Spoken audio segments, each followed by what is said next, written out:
નમસ્તે વિદ્યાર્થી મિત્રો.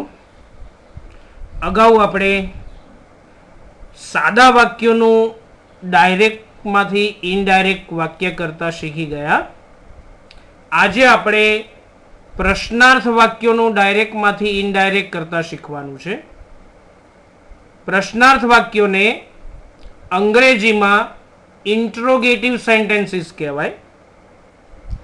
હવે બધા જ પ્રકારના વાક્યોનું ડાયરેક્ટમાંથી ઇનડાયરેક્ટ બનાવતા ત્યારે જ આવડે જ્યારે સાદા વાક્યોનું તમને આવડતું હોય. એટલે પહેલાં આપણે તમને સિમ્પલ સેન્ટેન્સનું ડાયરેક્ટમાંથી ઇનડાયરેક્ટ શીખવ્યું. હવે ઇન્ટ્રોગેટિવ સેન્ટેન્સ જે છે, જેને આપણે ગુજરાતીમાં પ્રશ્નાર્થ વાક્યો કહીએ છીએ, એ પ્રશ્નાર્થ વાક્યોનું ડાયરેક્ટ વાક્યમાંથી ઇનડાયરેક્ટ વાક્ય કરવાનું છે. તો શું ફેરફાર થાય? પ્રશ્નાર્થ વાક્યનું ડાયરેક્ટમાંથી ઇનડાયરેક્ટમાં રૂપાંતર કરવું હોય તો પહેલો ફેરફાર થશે રિપોર્ટિંગ વર્બમાં. રિપોર્ટિંગ વર્બમાં શું ફેરફાર થાય? જો રિપોર્ટિંગ વર્બ તરીકે સે ટુ આપેલું હોય તો આપણે આસ્ક કરવાનું. સેસ ટુ હોય તો સેસ ટુ નું આસ્ક કરવાનું. અને જો સેડ ટુ આપેલું હોય તો સેડ ટુ નું આસ્કડ કરીશું.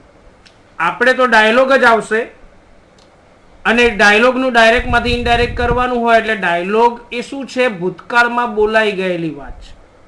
ભૂતકાળમાં બે જણ વચ્ચે જે સંવાદ થયેલો છે એ સંવાદની વાત છે. એટલે એનું તો સેડ ટુ જ હોય, ભૂતકાળ જ હોય. એટલે પ્રશ્નાર્થ વાક્ય હોય અને ભૂતકાળમાં હોય અને એનું ડાયરેક્ટમાંથી ઇનડાયરેક્ટ કરવું હોય ત્યારે રિપોર્ટિંગ વર્બ તરીકે સેડ ટુ નું આપણે આસ્કડ લેવાનું છે.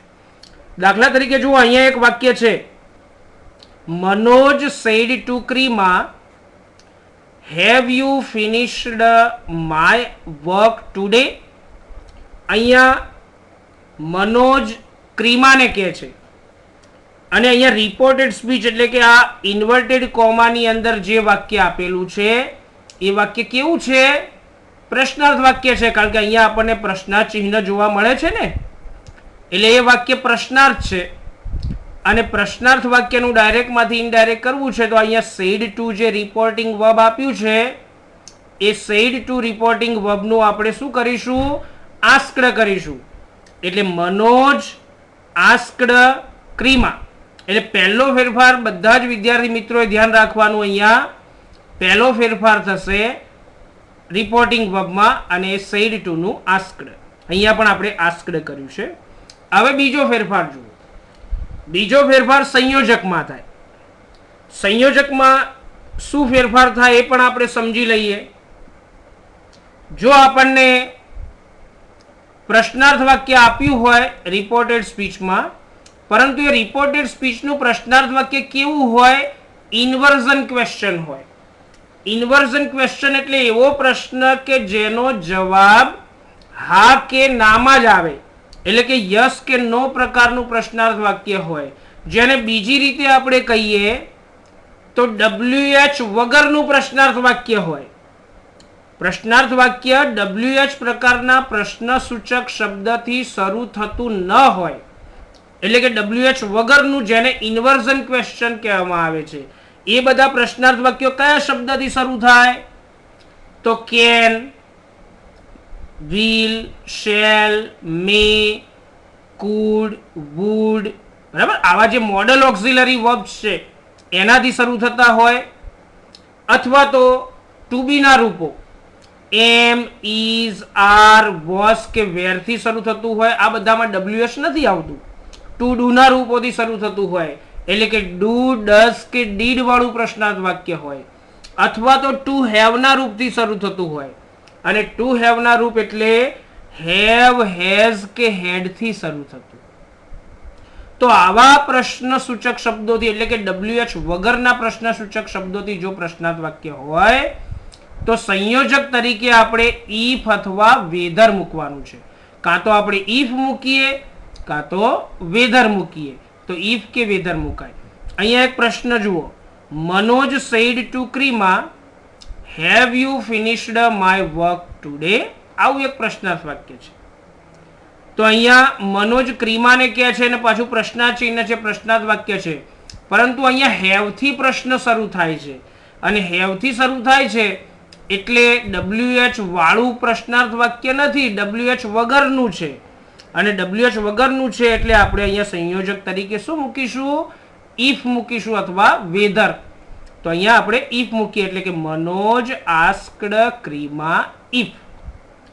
પરંતુ બીજી વસ્તુ જુઓ, જો રિપોર્ટેડ સ્પીચમાંનું વાક્ય એટલે કે જે પ્રશ્નાર્થ વાક્ય અહીંયા અવતરણ ચિહ્નોમાં આપ્યું છે ને એ પ્રશ્નાર્થ વાક્ય WH પ્રકારના પ્રશ્ન સૂચક શબ્દોથી શરૂ થતું હોય તો સંયોજક તરીકે તે જ WH પ્રશ્ન સૂચક શબ્દ મૂકવાનો છે. અહીંયા આપણે જોઈએ તો જુઓ, મનોજ સેડ ટુ ક્રિમા છે, why have you finished my work today, આવું છે.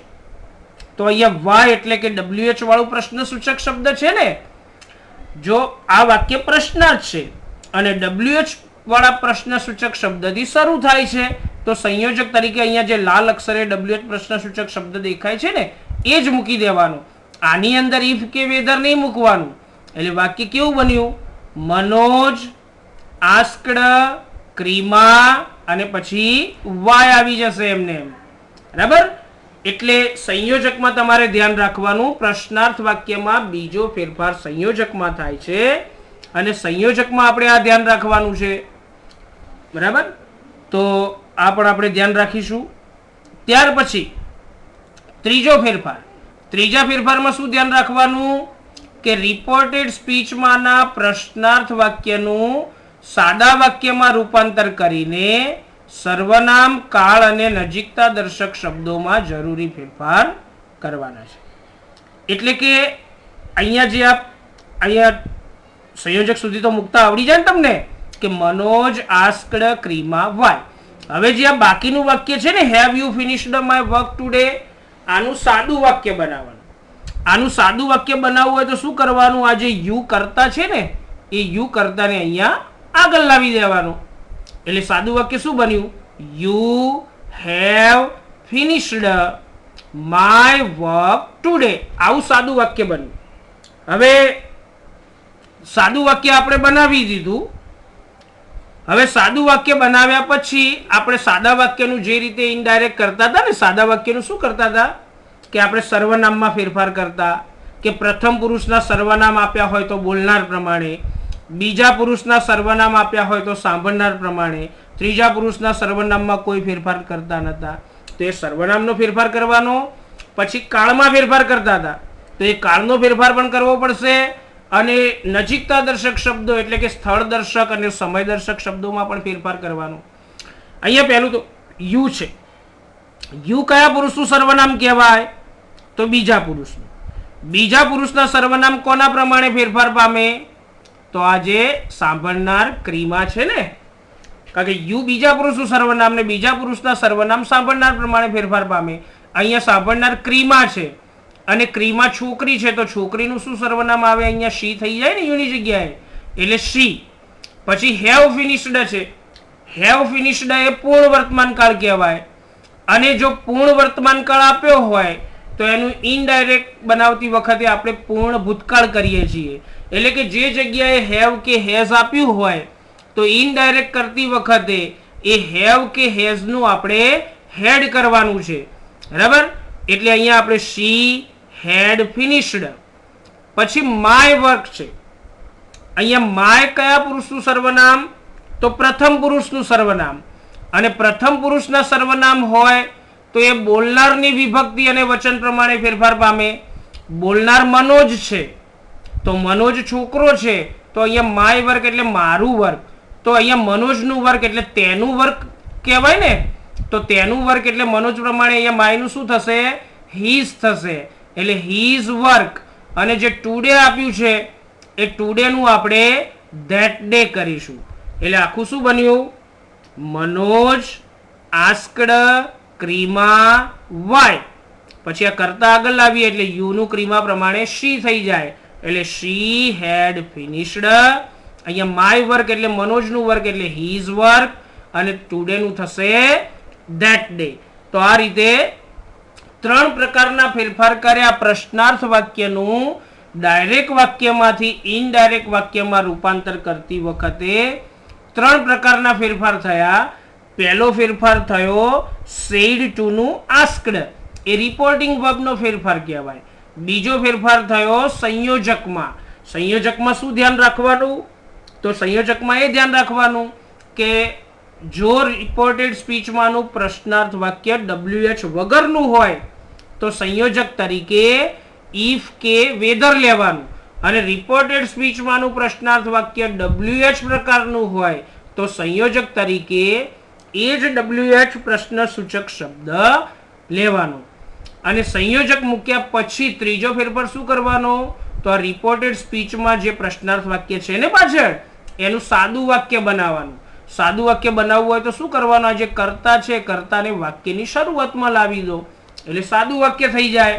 અને સાદું વાક્ય કર્યા પછી આપણે ફેરફાર કરીએ છીએ ને કે સર્વનામ, કાળ અને નજીકતા દર્શક શબ્દોમાં એ રીતે ફેરફાર કરવાના. તો આટલું ધ્યાન રાખશો ને બેટા તો તમને પ્રશ્નાર્થ વાક્યનું ડાયરેક્ટ માંથી ઇનડાયરેક્ટ વાક્ય બનાવતી વખતે કોઈ તકલીફ પડશે નહીં. હવે અહીંયા આપણને થોડાક એક્ઝામ્પલ આપ્યા છે, એ એક્ઝામ્પલ આપણે જોવાના છે. અહીં પહેલું વાક્ય છે the teacher said to the boy, have you brought your homework. કેવું વાક્ય દેખાય છે? અહીંયા પ્રશ્નાર્થ વાક્ય દેખાય છે ને. હવે આ પ્રશ્નાર્થ વાક્યનું મારે ડાયરેક્ટ માંથી ઇનડાયરેક્ટ વાક્યમાં રૂપાંતર કરવું છે તો શું કરીશું? ધ ટીચર સેડ ટુ નું થશે આસ્ક્ડ ધ બોય. શું થયું?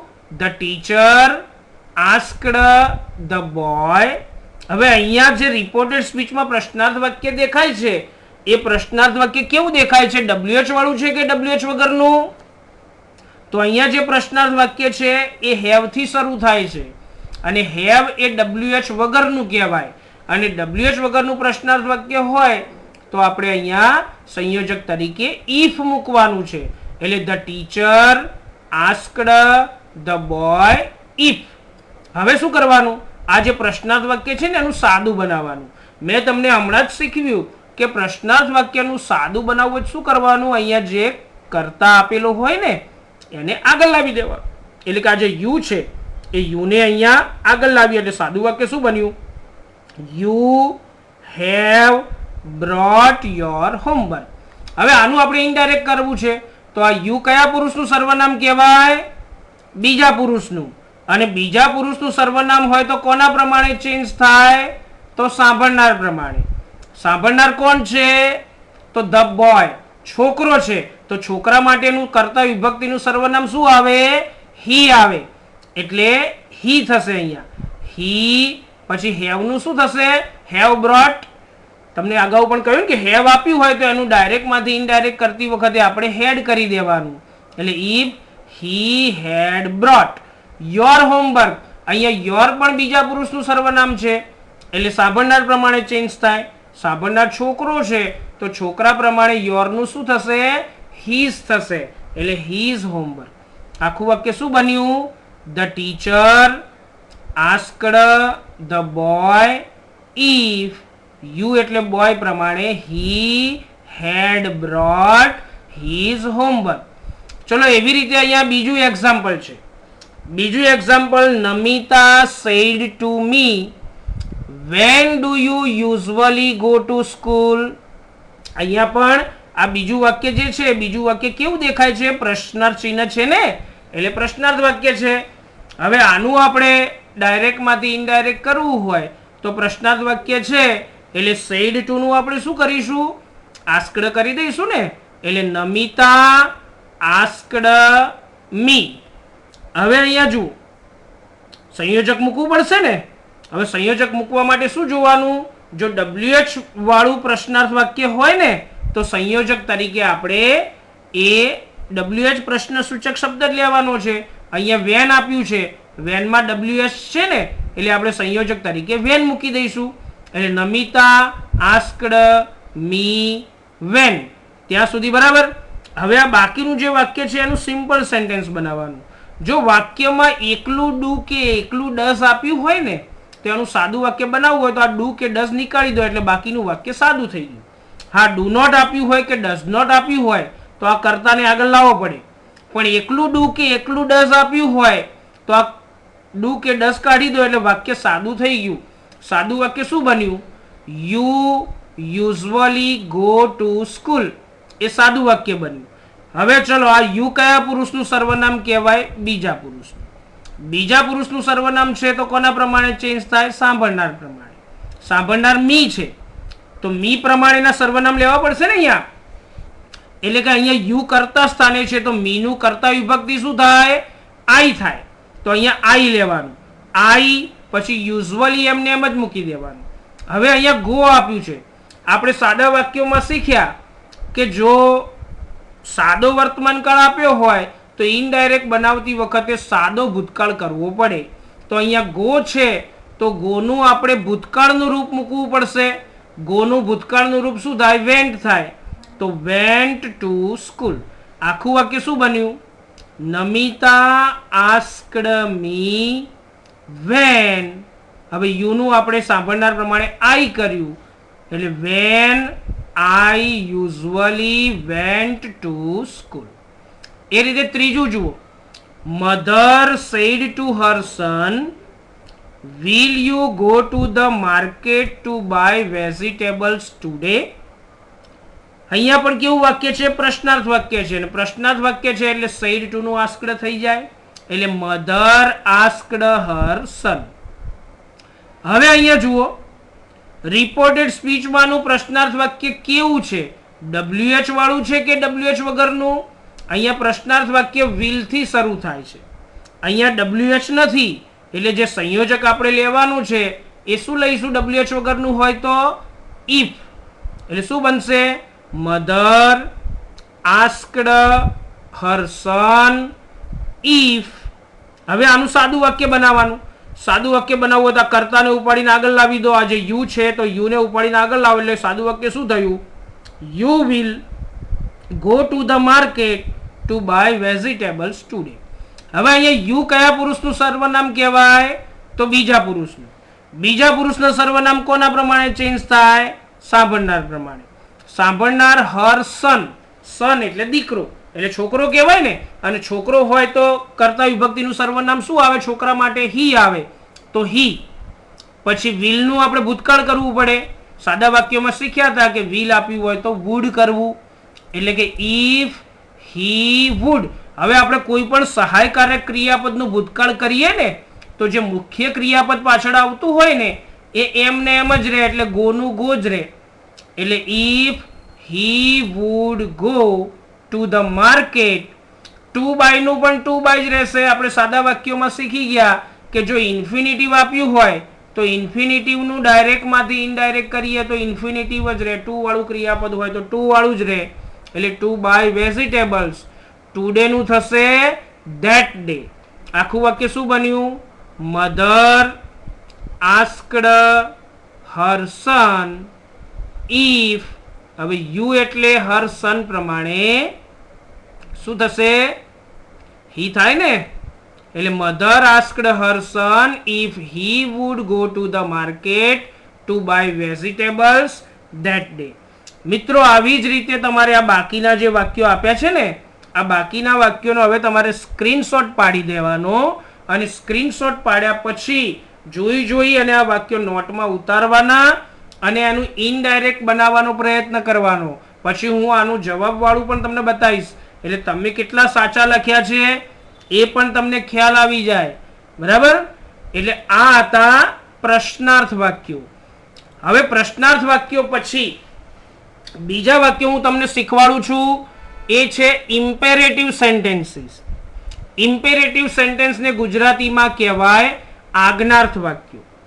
જ્યારે કોઈ પણ આજ્ઞાર્થ વાક્યનું ડાયરેક્ટ વાક્યમાંથી ઇનડાયરેક્ટ વાક્યમાં રૂપાંતર કરવાનું હોય તો એમાં પણ પહેલો જ ફેરફાર રિપોર્ટિંગ વર્બમાં થાય છે. હવે આ રિપોર્ટિંગ વર્બમાં શું ફેરફાર થાય છે એ સમજીએ. આજ્ઞાર્થ વાક્યમાં સૌથી મહત્વનો ફેરફાર રિપોર્ટિંગ વર્બનો છે. જો રિપોર્ટિંગ વર્બનો ફેરફાર તમને આવડી ગયો તો આજ્ઞાર્થ વાક્ય બહુ સહેલું છે. શું ફેરફાર કરવાનો? તો રિપોર્ટેડ સ્પીચમાંનું આજ્ઞાર્થ વાક્ય જે ભાવથી કે લાગણીથી બોલાયેલું હોય તે ભાવ કે લાગણી દર્શાવતું ક્રિયાપદ મૂકવાનું છે.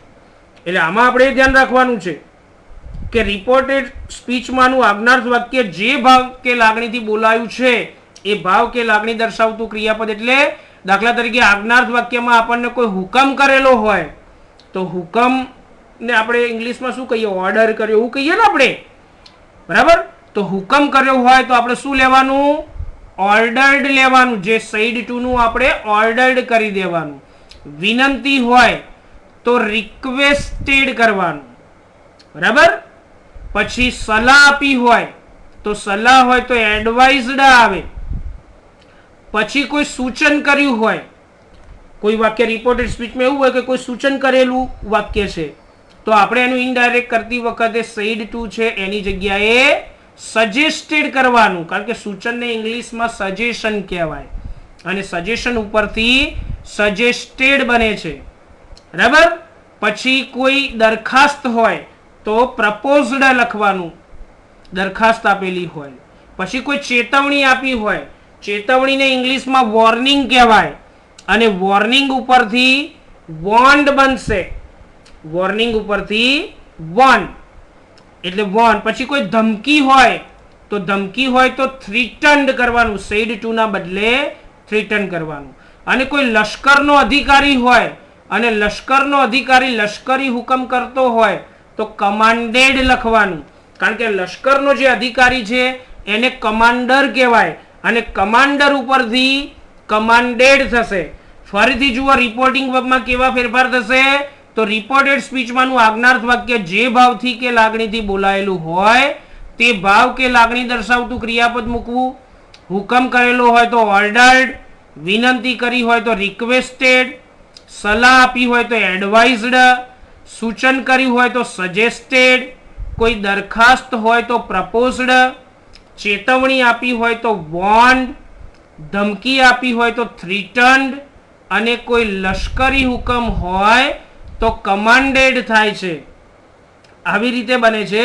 અહીંયા આપણે એક વાક્ય જોઈએ, the principal said to the peon open the door. હવે આજ્ઞાર્થ વાક્ય આ રિપોર્ટેડ સ્પીચમાંનું વાક્ય આજ્ઞાર્થ છે કેવી રીતે ખબર પડે? તો કાં તો આ રિપોર્ટેડ સ્પીચનું વાક્ય ક્રિયાપદના મૂળ રૂપથી શરૂ થતું હોય અને આજ્ઞાર્થ વાક્યમાં હંમેશા પાછળ ફૂલ સ્ટોપ હોય, એટલે કાં તો ક્રિયાપદના મૂળ રૂપથી શરૂ થતું હોય અથવા તો નકાર હોય આજ્ઞાર્થ વાક્ય તો ડોન્ટ થી શરૂ થતું હોય. એટલે કે જો વાક્ય આવી રીતે ક્રિયાપદના મૂળ રૂપથી શરૂ થતું હોય કે ડોન્ટ થી શરૂ થતું હોય અને પાછળ ફૂલ સ્ટોપ આપ્યું હોય તો સમજી લેવાનું એ આજ્ઞાર્થ વાક્ય જ છે. હવે અહીંયા પ્રિન્સિપાલ પ્યુનને શું કરે આપણે સિમ્પલ રીતે વિચારીએ તો પ્રિન્સિપાલ જે છે એ પ્યુનને હુકમ કરે અને હુકમ કરેલો હોય તો આપણે સેડ 2 ના બદલે ઓર્ડર્ડ મૂકીએ છીએ. એટલે કે the principal ordered the peon, એટલે હુકમ કર્યો હોય તો આપણે ઓર્ડર્ડ મૂકવાનું છે. તો આ પહેલો ફેરફાર થયો. તો આવી રીતે આ તમારે રિપોર્ટિંગ વર્બ બધા જ યાદ રાખવાના છે. તો આ પહેલો ફેરફાર. બીજો ફેરફાર સંયોજકમાં થશે. આજ્ઞાર્થ વાક્યની અંદર સંયોજકના ફેરફારની અંદર આપણે ધ્યાન રાખવાનું. સંયોજકના ફેરફારમાં શું ધ્યાન રાખવાનું છે કે જો રિપોર્ટેડ સ્પીચમાંનું આજ્ઞાર્થ વાક્ય હકાર હોય તો સંયોજક તરીકે ટુ મૂકવાનું. હકાર હોય એટલે ક્રિયાપદના મૂળ રૂપથી શરૂ થતું હોય તો એ હકાર કહેવાય. અહીંયા જે આપ્યું છે વાક્ય ઓપન ધ ડોર ક્રિયાપદના મૂળ રૂપથી શરૂ થાય છે ને, એટલે આ વાક્ય હકાર કહેવાય. જો આજ્ઞાર્થ વાક્ય હકાર હોય તો સંયોજક તરીકે આપણે ટુ મૂકીએ છીએ. એટલે આપણે લખીશું અહીંયા ધ પ્રિન્સિપાલ, પછી સેડ 2 નું શું કરીશું? ઓર્ડર્ડ કરીશું. એટલે the principal ordered the peon. અહીંયા હકાર વાક્ય છે એટલે કોમા અને ઇન્વર્ટેડ કોમા કાઢીને શું મૂકી દીધું? ટુ મૂકી દીધું. પરંતુ જો રિપોર્ટેડ સ્પીચમાંનું આજ્ઞાર્થ વાક્ય નકાર હોય તો સંયોજક તરીકે નોટ ટુ મૂકવાનું છે. આજે એકલું ટુ મૂકતા હતા ને, ટુ ની આગળ નોટ મૂકવાનું, બરાબર. અહીંયા જુઓ, the principal said to the peon don't open the door. અહીંયા ડોન્ટ આપ્યું છે એટલે વાક્ય નકાર છે ને, અને નકાર વાક્ય હોય તો સંયોજક તરીકે નોટ ટુ મૂકવાનું છે. તો આ સંયોજકનો ફેરફાર સિમ્પલ સરળ છે એકદમ ફેરફાર કે આજ્ઞાર્થ વાક્ય હકાર હોય તો સંયોજક તરીકે ટુ, અને આજ્ઞાર્થ વાક્ય નકાર હોય તો સંયોજક તરીકે નોટ ટુ મૂકીએ છીએ. હવે ત્રીજો ફેરફાર જુઓ. ત્યારબાદ શું કરવાનું? ક્રિયાપદના મૂળ રૂપથી બાકીનું વાક્ય જોડીને સર્વનામ અને નજીકતા દર્શક શબ્દોમાં ફેરફાર કરવાના. અહીંયા આપણે ટુ મૂક્યા પછી ક્રિયાપદના મૂળ રૂપથી જોડી દેવાનું, બાકીનું વાક્ય જોડીને એમને મૂકી દેવાનું. હા, સર્વનામમાં ફેરફારો, અહીંયા કોઈ સર્વનામ કે નજીકતા દર્શક શબ્દો નથી એટલે આપણે કોઈ ફેરફાર કર્યો નથી. પણ જો સર્વનામ કે નજીકતા દર્શક શબ્દો આપેલા હોય તો આપણે એ રીતે એમાં ફેરફાર કરવો પડે, જે સાદા વાક્યોમાં કરતા હતા. એટલે વાક્ય શું બન્યું? The principal ordered the peon. હકાર હતું એટલે ટુ મૂક્યું, પછી ક્રિયાપદના મૂળ રૂપથી બાકીનું વાક્ય જોડી દીધું. તો આની અંદર પણ આપણે 3 પ્રકારના ફેરફાર કર્યા. પહેલો ફેરફાર કર્યો રિપોર્ટિંગ વર્બમાં. રિપોર્ટિંગ વર્બમાં શું ફેરફાર કર્યો? તો સેડ ટુ ના બદલે રિપોર્ટેડ સ્પીચમાંનું આજ્ઞાર્થ વાક્ય જે ભાવથી કે લાગણીથી બોલાયેલું હોય એ દર્શાવતું આપણે રિપોર્ટિંગ વર્બ મૂકવાનું છે. બીજો ફેરફાર સંયોજકમાં કોમા અને ઇન્વર્ટેડ કોમા કાઢી દેવાના, અને રિપોર્ટેડ સ્પીચમાંનું જો આજ્ઞાર્થ વાક્ય હકાર હોય તો ટુ, નકાર હોય તો નોટ ટુ. અને ત્રીજો ફેરફાર ત્યારબાદ ક્રિયાપદના મૂળ રૂપથી બાકીનું વાક્ય જોડી દેવાનું, અને જે સર્વનામ અને નજીકતા દર્શક શબ્દોમાં ફેરફાર થતા હોય તો કરવાના, ના થતા હોય તો નહીં કરવાના. અહીંયા કોઈ સર્વનામ કે નજીકતા દર્શક શબ્દ આપ્યો નથી આ વાક્યમાં, એટલે આપણે કોઈ જ ફેરફાર કર્યા નથી. હવે આની એક્સરસાઇઝ જોઈએ તો જુઓ. The child said, mother please listen to me. અહીંયા બાળક બોલે છે, ચાઇલ્ડ બોલનાર છે, કોને કહે છે? એના મધરને કહે છે. હવે એના મધરને કહે છે, પણ એના મધર અહીંયા ઇન્વર્ટેડ કોમાની અંદર આપ્યું છે ને આપણે બહાર લાવી દેવાનું. એટલે ધ ચાઇલ્ડ અને બોલનાર છે ને મધર સાંભળનાર છે. હવે વાક્યમાં શું છે? Please listen to me. અહીંયા પ્લીઝ કે કાઇન્ડલી શબ્દ આવે તો આપણને એટલી તો ખબર પડી જાય ને કે વાક્ય કેવું છે? વિનંતી વાળું વાક્ય છે. ડાયરેક્ટમાંથી ઇનડાયરેક્ટ કરતી વખતે પ્લીઝ કે કાઇન્ડલી શબ્દો આપણે કાઢી દેવાના. એટલે વાક્ય શું બન્યું? The child requested his mother. The child requested his mother. હવે આજ્ઞાર્થ વાક્ય છે લિસન ટુ મી, હકાર છે ને, એટલે સંયોજક તરીકે આપણે ટુ મૂકીશું. એટલે the child requested his mother to listen to. હવે મી એટલે પ્રથમ પુરુષનું સર્વનામ. પ્રથમ પુરુષના સર્વનામ બોલનાર પ્રમાણે ચેન્જ થાય. અહીંયા મી છે કર્મ વિભક્તિ છે, તો બોલનાર ચાઇલ્ડ એટલે હી, તો હીની કર્મ વિભક્તિ શું થાય? હિમ થાય ને, એટલે મીની જગ્યાએ હિમ કરવા. જો તમે ચાઇલ્ડને છોકરી તરીકે લેતા હોય તો અહીંયા હર કરવા. એવી રીતે બીજું વાક્ય જુઓ. The manager said to his peon, bring me that file as I want to check some details. હવે અહીંયા મેનેજર બોલનાર છે અને પ્યુન સાંભળનાર છે. હવે મેનેજર અને પ્યુન બંને વચ્ચે વાતચીત થાય છે. મેનેજર પ્યુનને કહે છે, પણ કેવું વાક્ય છે? તો આજ્ઞાર્થ વાક્ય છે. હવે મેનેજર પ્યુનને શું કરે? હુકમ જ કરે ને. એટલે સેડ ટુ ના બદલે આપણે શું લઈશું? ઓર્ડર્ડ લઈશું. એટલે the manager ordered his peon, આવું લખવું પડશે. The manager ordered his peon. પછી અહીંયા શું કરવાનું? તો કોમા અને ઇન્વર્ટેડ કોમા કાઢી દેવાનું. અહીંયા હકાર વાક્ય છે એટલે ટુ થી જોડી દેવાનું. એટલે the manager ordered his peon to bring. Bring એમને એમ જ રાખવાનું.